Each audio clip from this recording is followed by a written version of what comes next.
यूरोपीय यूनियन ने ईरान में ज़ेर हिरासत अपने स्वीडिश अहलकार की तस्दीक कर दी और ईरान से इवन जेल में कैद 33 साला जोहान फुलवोडीरस की रिहाई का मुतालबा किया।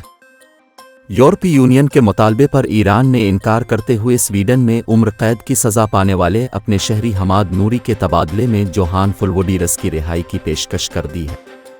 जोहान फुलवोडीरस पिछले 17 माह से ज़ायद अरसे से ईरान में कैद हैं, जिन्हें स्वीडिश एम्बेसी के बाहर से जासूसी के इल्ज़ाम में गिरफ्तार किया गया था। स्वीडिश हुक्काम का कहना है कि जोहान फुलवोडीरस पर लगाया जाने वाला इल्ज़ाम सियासी है। दूसरी तरफ ईरानी शहरी हामिद नूरी जो स्वीडन में कैद हैं, उन पर कत्ल और दीगर संगीन इल्ज़ामात हैं और कोर्ट ने उन्हें उम्र कैद की सज़ा सुनाई हुई है। यूरोपीय यूनियन और स्वीडन के आला हुक्काम ईरान से मुसलसल राब्ते में हैं ताकि जोहान फुलवोडीरस को रिहाई मिल सके। फुलवोडीरस की फैमिली का कहना है कि वो कई माह से कर्ब में मुब्तला हैं और चाहते हैं कि फुलवोडीरस की रिहाई जल्द से जल्द मुमकिन हो और वो घर पहुंचे।